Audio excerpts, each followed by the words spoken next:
Ils se moquaient de lui tous les jours. Le mec au sandwich, criait-il, leur voix pleine de mépris perçant le vacarme des rues animées du marché. Lucas Méndez, à 22 ans, portait un tablier taché de farine et de beurre, rapiécé avec du fil gris par sa mère, un panier de pain fait maison accroché à son épaule comme une extension de lui-même. Malgré les insultes, un sourire discret flottait sur ses lèvres, une lueur douce mais indomptable dans ses yeux noisettes. Les jeunes branchés du quartier, avec leurs vêtements de marque aux logos ostentatoires, leurs montres clinquantes qui captaient le soleil, et leurs voitures rutilantes garées en double fil sans égard pour les passants, le regardaient de haut. Pour eux, il était une tache sur leur univers parfait, un intrus dans leur décor soigneusement orchestré. Tu pues la sueur et la farine, mec, tu ne seras jamais rien, lançait-il en passant, leur rire cruel s'évanouissant dans l'air lourd et poisseux de l'été. Mais ce qu'il ignorait, ce qu'il était trop aveuglé par leur arrogance pour même envisager, c'est que derrière ce tablier usé se cachait un esprit brillant, un rêve plus vaste que leurs horizons étriqués, et un secret qui allait bientôt faire trembler leur petit monde doré.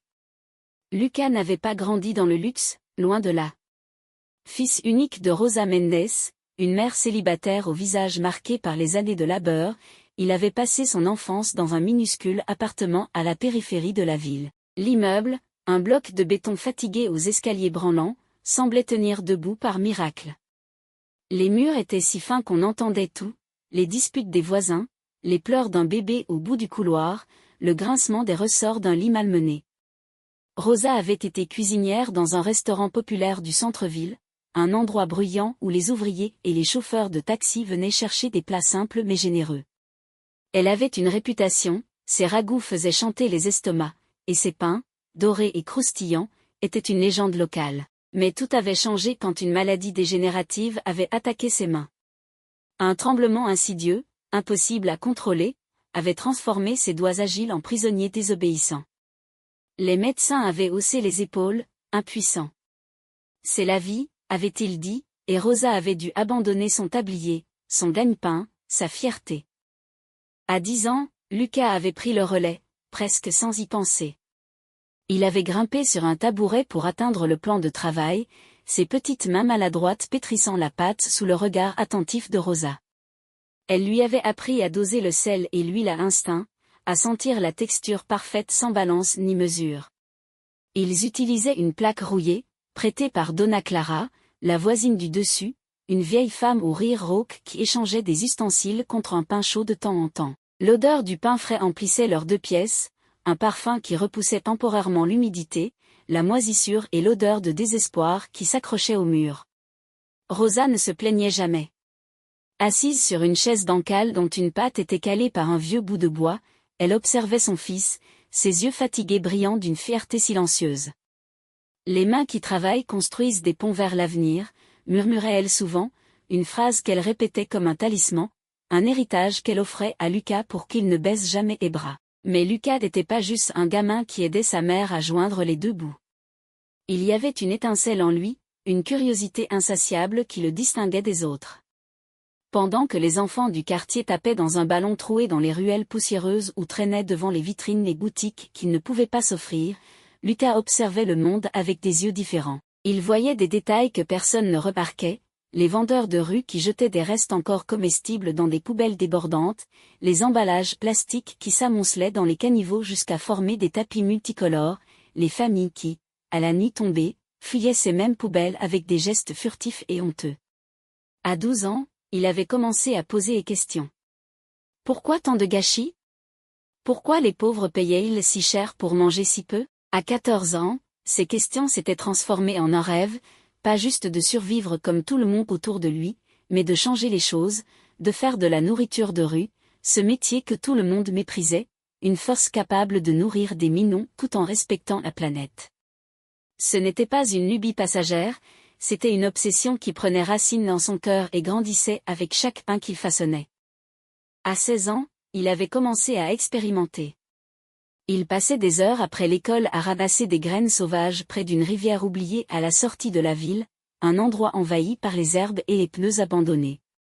Ces graines, petites mais robustes, étaient gratuites, et il avait découvert qu'en les broyant et en les mélangeant avec de la farine bon marché, il pouvait créer un pain sans gluten, léger mais nourrissant.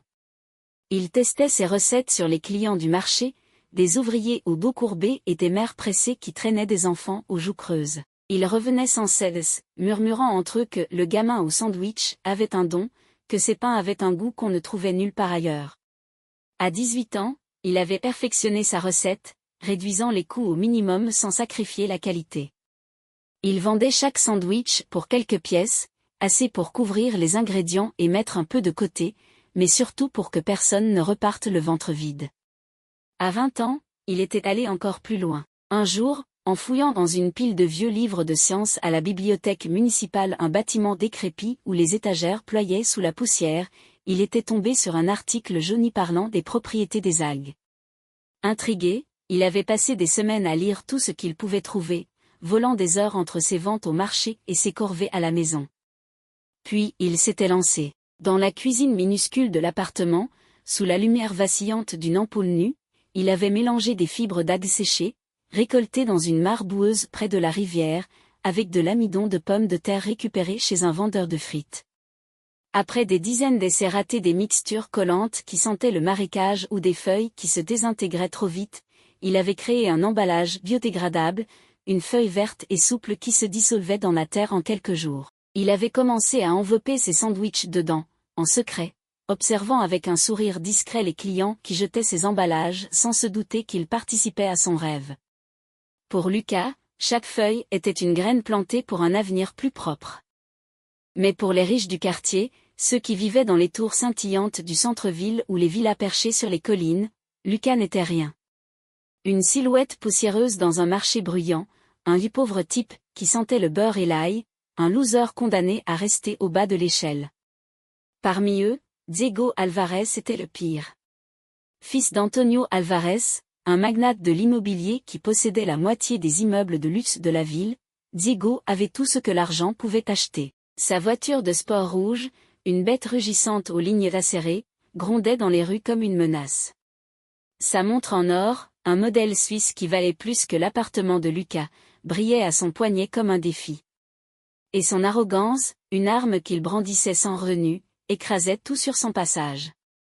Il passait souvent au marché avec sa clique, un groupe de fils à papa au sourire carnassier, vivant de l'argent de leurs parents et de leur mépris pour ceux qui n'avaient pas leur chance. Chaque fois qu'il croisait Lucas, Diego lançait une pièce ou deux à ses pieds, un sourire narquois étirant ses lèvres. « Tiens, achète-toi une vie, » disait-il, tandis que ses amis éclataient de rire, leur voix résonnant comme des coups de fouet.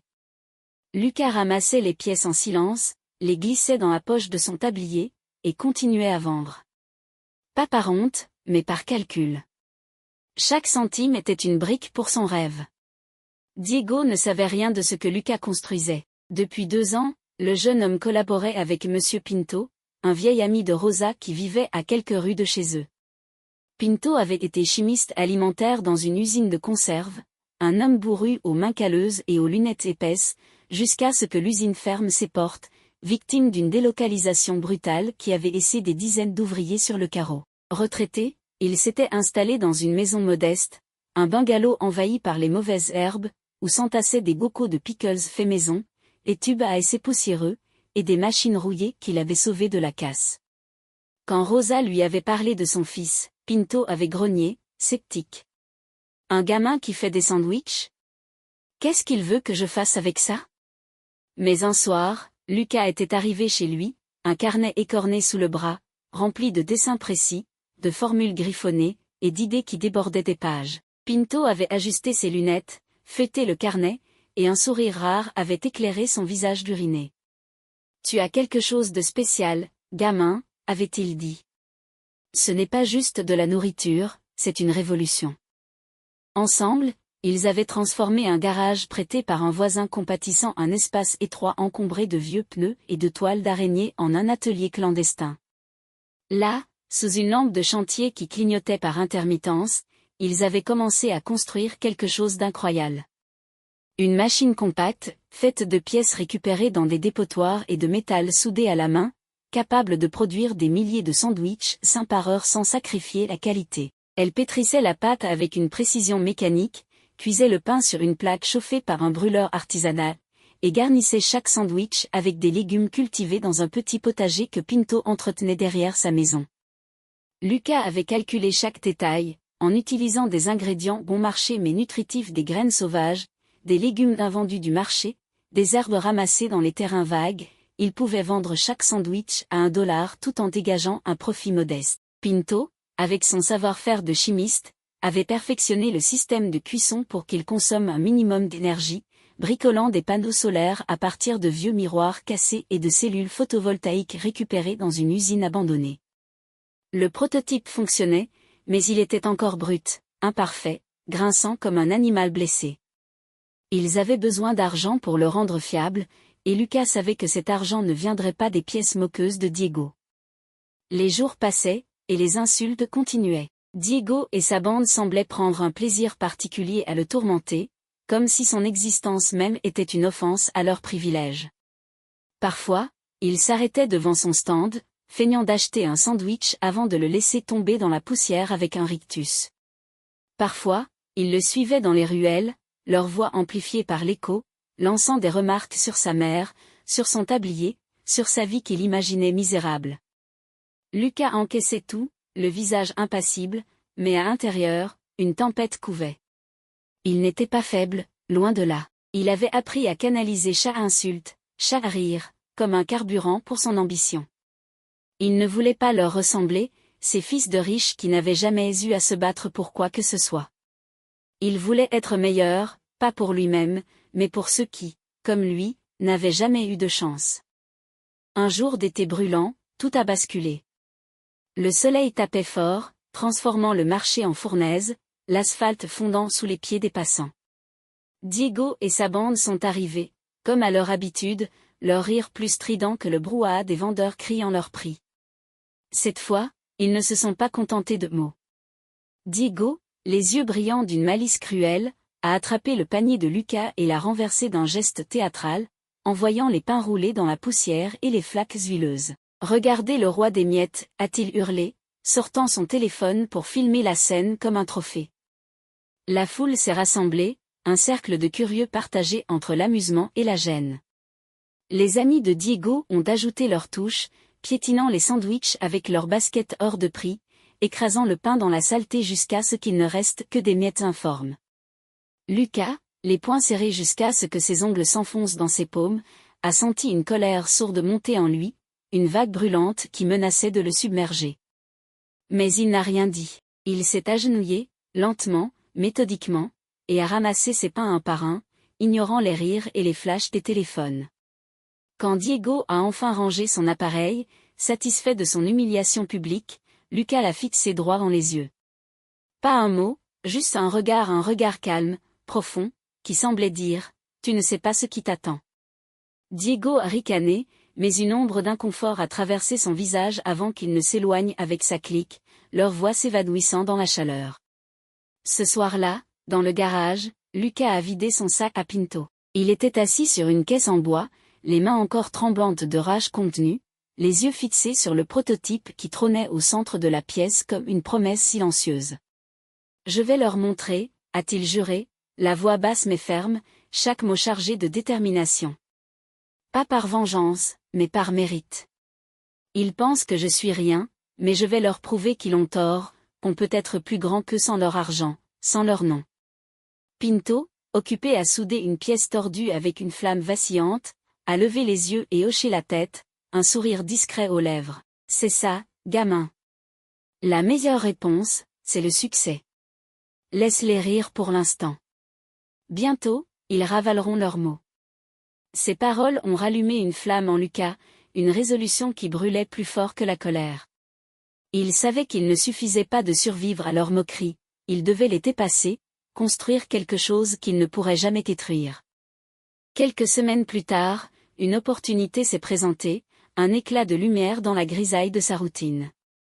Écofutur, une ONG dédiée aux projets durables, lançait un concours national pour jeunes entrepreneurs.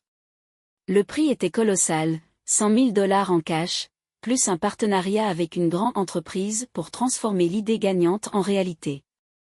Lucas a su immédiatement que c'était sa chance, une porte entr'ouverte vers l'avenir qu'il imaginait depuis des années. Il s'est jeté dans le travail comme jamais auparavant. Les nuits se sont transformées en marathons sans sommeil, ses yeux rougis suivant les lignes de son carnet sous la lumière crue de la lampe. Il peaufinait le prototype, ajustait chaque vis, chaque engrenage, jusqu'à ce que la machine ronronne comme une symphonie mécanique. Pinto était là à chaque étape, testant les dosages, renforçant les soudures, grommelant des conseils bourrus mais précieux. Ensemble, ils ont rédigé un dossier, un plan clair et audacieux, sandwich vert, une chaîne de nourriture rapide écologique, abordable et nutritive, capable de nourrir les pauvres tout en sauvant la planète. Chaque mot, chaque chiffre était une arme contre le mépris qu'il avait enduré. Le jour du concours est arrivé, un matin frais où la ville semblait retenir son souffle.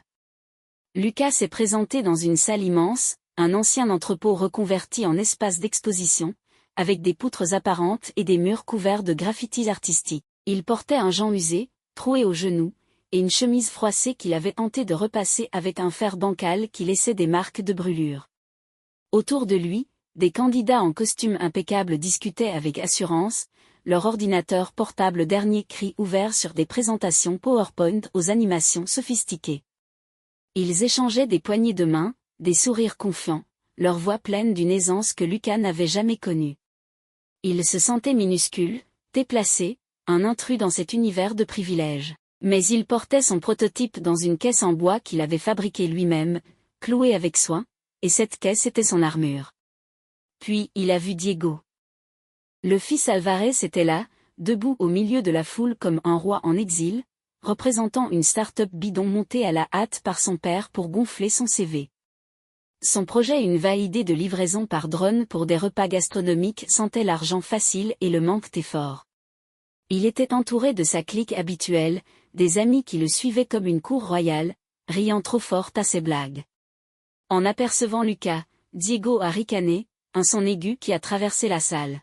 « T'es perdu, mec. La cuisine, c'est par là, a-t-il lancé, pointant un doigt moqueur vers la sortie. Ses amis ont éclaté de rire, un cœur de hyène qui a fait tourner quelques têtes. Lucas n'a pas répondu.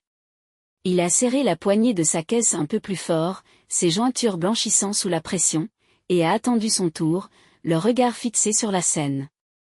Quand son nom a été appelé, il a marché jusqu'à l'estrade, la caisse sous le bras, ses pas résonnant sur le sol en béton.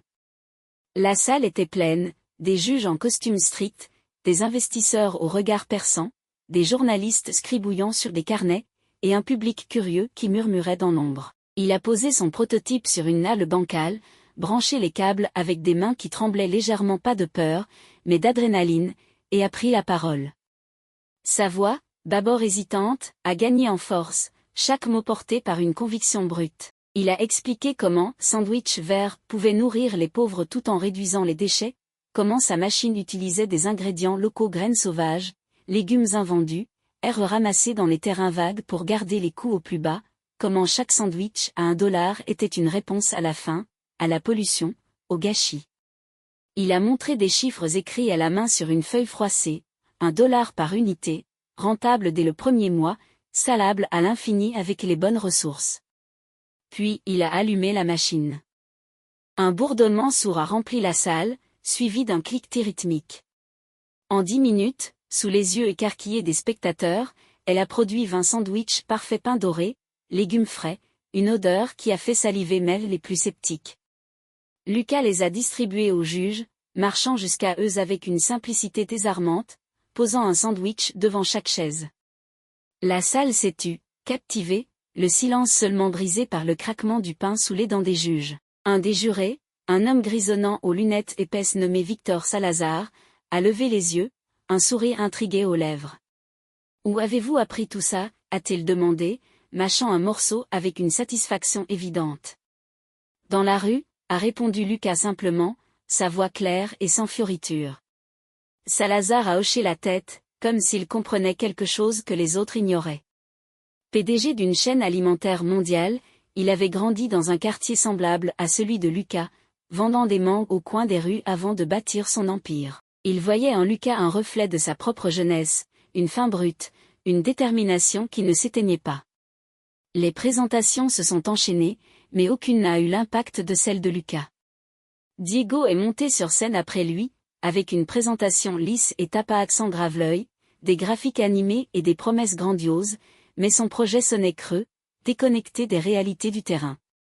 Les juges ont écouté poliment, prenant quelques notes, mais leur regard revenait sans cesse à la table où trônait le prototype de Lucas, ses lignes brutes et son efficacité silencieuse. À la fin de la journée, le verdict est tombé.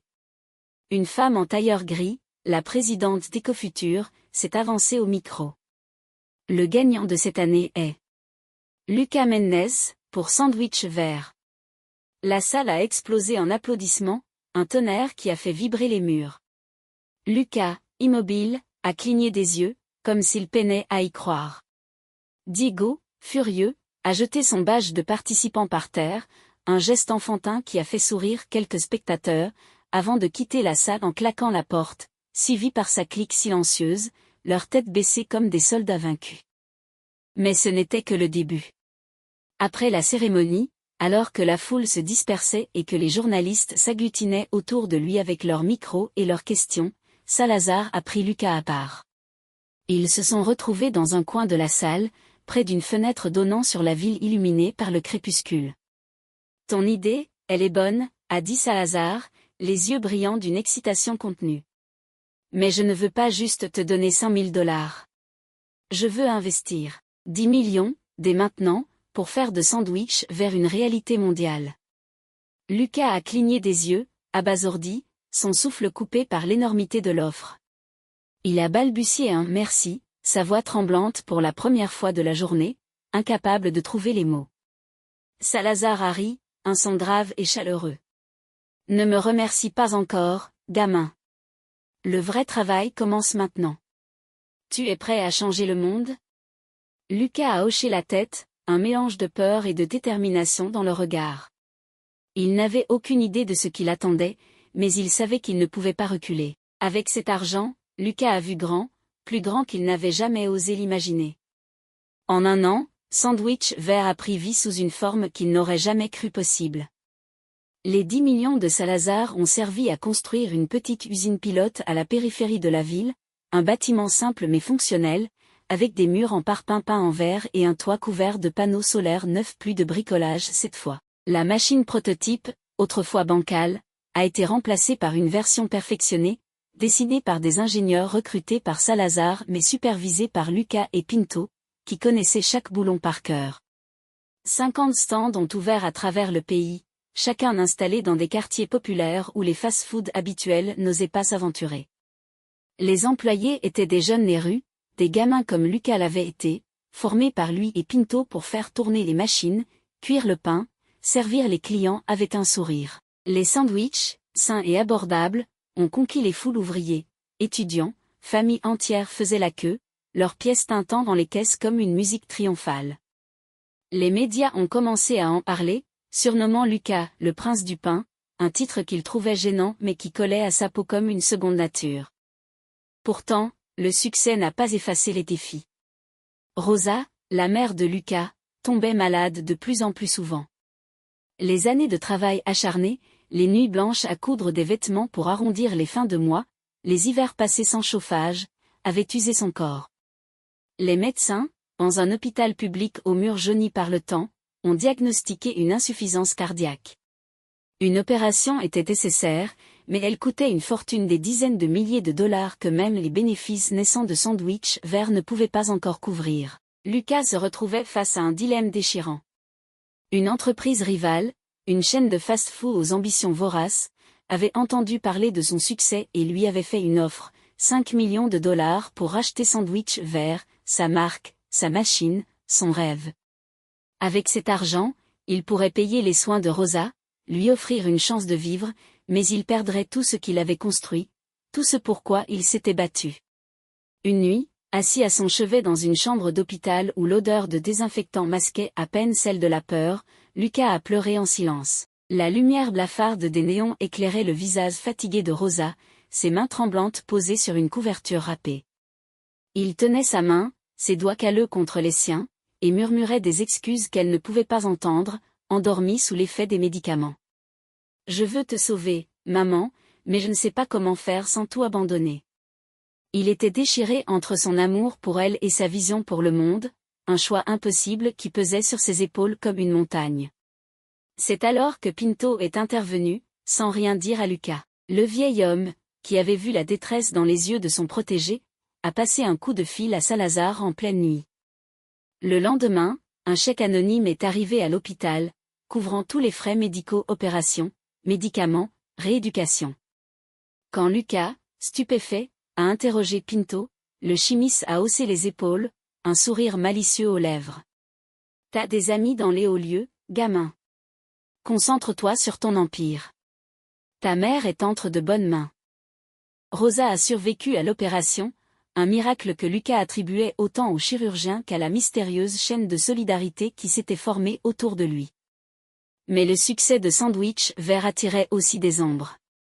Diego Alvarez, qui n'avait pas digéré cet effet au concours, rôdait dans les parages. La fortune des Alvarez commençait à vaciller, des rumeurs de corruption avaient éclaté, des contrats douteux avec des politiciens locaux exposés par la presse. Antonio Alvarez, le père de Diego, avait perdu un marché immobilier majeur, et la famille sombrait dans une spirale de dettes et de scandales. Diego, autrefois intouchable, voyait son monde s'effriter. Ses amis, sentant le vent tourner, s'éloignaient un à un, le laissant seul avec sa colère et son orgueil blessé. Il passait parfois devant les stands de sandwich verts, observant de loin les files de clients, les employés en tablier vert qui riaient et travaillaient avec une énergie qu'il ne comprenait pas. Une haine sourde grandissait en lui, un mélange de jalousie et d'amertume. Il voulait voir Lucas tomber, prouver que ce mec au sandwich n'était qu'une illusion, une anomalie qui finirait par s'effondrer. Un soir, alors que Lucas fermait le stand principal du marché, une ombre s'est approchée. Diego, les traits tirés, une bouteille de bière à la main, s'est planté devant lui. « Tu crois que t'as gagné, hein » a-t-il craché, sa voix pâteuse mais chargée de venin. « T'es rien, Mendez. Juste un pauvre type qui a eu de la chance. Ton truc vert, ça tiendra pas. Mon père va reprendre le dessus, et toi, tu retourneras à tes miettes. » Lucas, occupé à ranger ses caisses, a levé les yeux, calme mais ferme.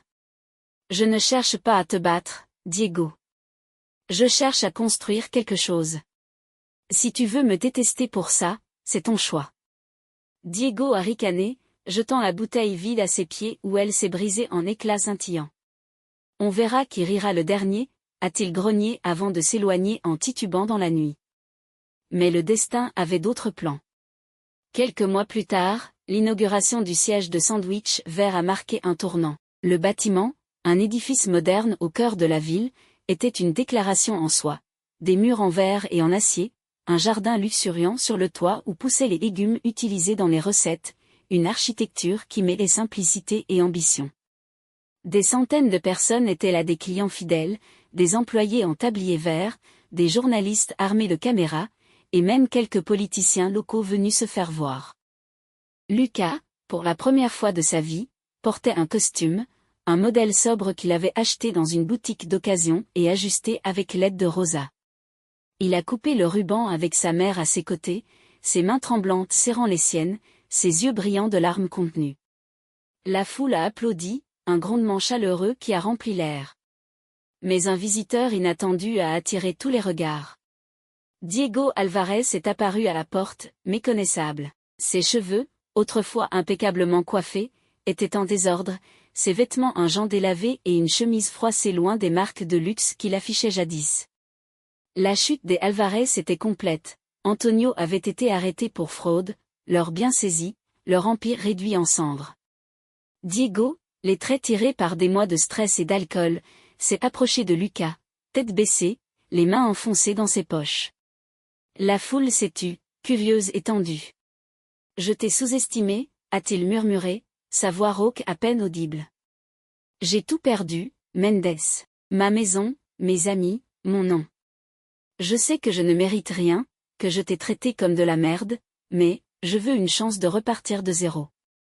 Pas comme avant, pas avec l'argent de mon père, mais avec mes mains. » Lucas a regardé longtemps, un silence lourd entre eux. Les souvenirs des insultes, des pains piétinés, des rires cruels lui sont revenus comme des éclats de verre. Mais il a vu autre chose dans les yeux de Diego, une lueur de désespoir, une fragilité qu'il n'avait jamais montrée. On commence tout quelque part, a-t-il répondu doucement, sa voix posée mais sincère. Si tu veux apprendre, il y a une place pour toi. Pas pour conduire une voiture de luxe ou donner des ordres, mais pour travailler, vraiment travailler, avec tes mains. Diego a hoché la tête, les larmes aux yeux, un mélange de honte et de gratitude sur le visage. Le lendemain, il a rejoint l'équipe de formation, maladroit au début brûlant des pains, renversant des sauces, grognant de frustration, mais il écoutait, apprenait, et peu à peu, il changeait. Les employés, d'abord méfiants, ont fini par l'accepter, voyant en lui un homme qui tombait pour mieux se relever. Le moment le plus émouvant est venu quelques mois plus tard. Rosa, remise de son opération mais encore fragile, passait ses journées à tricoter sur une chaise près de la fenêtre, observant le quartier avec un sourire paisible. Lucas avait économisé chaque bénéfice supplémentaire de sandwich vert, refusant de toucher à l'argent de Salazar pour ses besoins personnels. Un matin, il a emmené en voiture une vieille camionnette cabossée qu'il utilisait pour les livraisons jusqu'à une petite villa à la sortie de la ville. Il lui avait bandé les yeux, guidant ses pas sur un chemin de gravier bordé de fleurs sauvages. Quand il a retiré le bandeau, Rosa a découvert une maison simple mais lumineuse, avec un grand jardin où elle pourrait planter des herbes et des légumes, un endroit où ses mains fatiguées pourraient enfin se reposer. Elle a pleuré comme une enfant, ses larmes coulant sur ses joues ridées, et l'a serré dans ses bras. Tout ça grâce à toi, a-t-elle dit, la voix brisée par l'émotion. Mais Lucas a secoué la tête, ses propres yeux humides. Non, maman. Grâce à toi. Tu m'as appris à ne jamais abandonner, à croire que les mains qui travaillent peuvent tout changer. Ce soir-là, lors d'un gala organisé par Ecofutur dans un hôtel luxueux aux lustres étincelants, Lucas est monté sur scène. Il portait toujours son costume d'occasion, un peu trop grand aux épaules, mais il se tenait droit, une assurance calme dans sa posture. Devant une foule immense des philanthropes, des entrepreneurs, des journalistes, des visages qu'il n'aurait jamais imaginé croiser, il a tenu un sandwich en l'air, un simple morceau de pain qui portait tout son parcours, de la misère du marché à cette estrade brillante. Ils ont ri de moi parce que je sentais la farine, a-t-il déclaré, sa voix claire et forte, résonnant dans la salle silencieuse. Ils ont ri parce que je venais de rien, parce que je n'avais ni argent ni nom. Aujourd'hui, cette odeur est celle de millions de vies changées pas par la chance, pas par l'argent des autres, mais par le travail, par le cœur, par la volonté de construire quelque chose de plus grand que soi.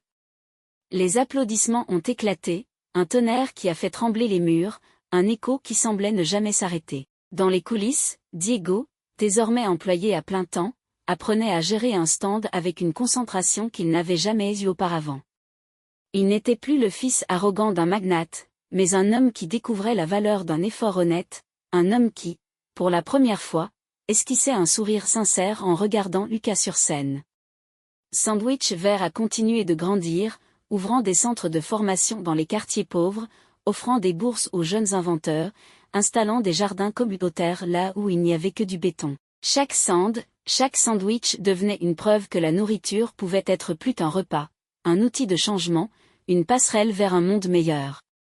Mais l'histoire ne s'arrêtait pas là. Avec le succès venaient de nouveaux ennemis. Une coalition de grandes chaînes de fast-food, menacée par la popularité croissante de Sandwich Vert, a lancé une campagne pour le discréditer. Ils ont payé des articles dans la presse, insinuant que ses sandwichs étaient insalubres, que ses méthodes étaient irréalistes, que son succès n'était qu'une mode passagère. Des inspecteurs soudoyés ont commencé à harceler ses stands, cherchant des infractions qui n'existaient pas.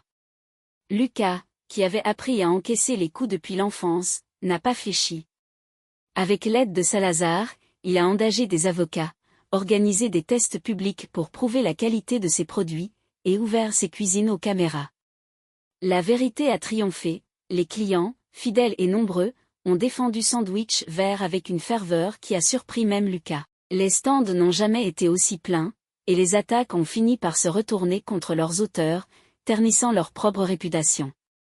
Dans le même temps, une nouvelle figure est entrée dans la vie de Lucas, Sofia, une jeune femme qu'il avait rencontrée par hasard au marché des années plus tôt. À l'époque, Elle était une adolescente maigre aux cheveux en bataille, vendant des bracelets tressés pour aider sa famille. Ils avaient partagé un regard, un sourire timide, mais la vie les avait séparés. Elle était revenue dans sa vie lors d'une visite à un centre de formation, où elle enseignait maintenant aux jeunes à cultiver des légumes urbains. Sophia avait grandi, ses traits adoucis mais son regard toujours perçant, et elle partageait la même passion que Lucas pour un monde plus juste. Ils ont commencé à travailler ensemble, elle supervisant les jardins pendant qu'il perfectionnait les recettes. Une amitié s'est tissée, puis quelque chose de plus profond, un lien silencieux mais puissant qui donnait à Lucas une force qu'il n'avait pas soupçonnée. Avec Sophia à ses côtés, il ne se battait plus seulement pour lui ou pour Rosa, mais pour un avenir qu'ils pourraient construire ensemble. Des années plus tard, Sandwich Vert était devenu un nom connu dans le monde entier. Des franchises avaient ouvert sur d'autres continents, adaptés aux goûts locaux mais fidèles à la vision de Lucas. Des repas sains, accessibles, durables. Les centres de formation s'étaient multipliés, formant des milliers de jeunes qui, à leur tour, ouvraient leurs propres centres ou lançaient leurs propres projets. Diego, désormais responsable d'une région entière, avait troqué ses rancunes contre une fierté discrète, mentorant les nouveaux employés avec une patience qu'il avait appris à cultiver.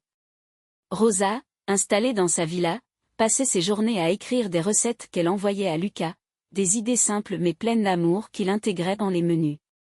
Salazar, retraité mais toujours impliqué, venait parfois visiter les stands, mâchant un sandwich avec un sourire satisfait, murmurant à qui voulait l'entendre, « Je savais que ce gamin irait loin ». Dans le quartier où Lucas avait grandi, une statue a été érigée, financée par les dons des habitants. Pas une figure imposante en bronze, mais une silhouette modeste en acier recyclé, tenant un panier de pain, les mains ouvertes comme une invitation. Dessous, une plaque portait ces mots, gravés dans le métal, « Les mains qui travaillent construisent des ponts vers l'avenir ». Chaque fois que Lucas passait devant, il s'arrêtait un instant, posant une main sur la statue comme pour saluer son passé. Son rêve n'était plus un secret, mais une lumière éclatante pour tous ceux qui osaient croire en eux-mêmes, une preuve que les moqueries pouvaient être transformées en légendes. Et pourtant, Lucas ne s'est jamais reposé sur ses lauriers. Il savait que le monde était plein de défis fins, pollution, inégalité et que son travail ne faisait que commencer. Avec Sophia, il lançait des projets encore plus ambitieux, des fermes urbaines sur les toits, des cuisines mobiles pour les zones sinistrées, des partenariats avec des écoles pour enseigner aux enfants la valeur de la nourriture. Chaque pas était une bataille, mais il les affrontait avec la même détermination qu'au premier jour, celle d'un gamin au sandwich qui avait appris que les ponts les plus solides se construisent avec des mains calleuses et un cœur ouvert. Si cette histoire vous a touché, restez avec nous en vous abonnant pour d'autres contenus d'espoir et de triomphe. Parce que peu importe d'où vous venez, peu importe ce qu'on dit de vous, avec de la détermination, un peu de cœur et une vision qui dépasse les rires, vous pouvez transformer le rien en tout, les miettes en empire, les moqueries en légendes éternelles.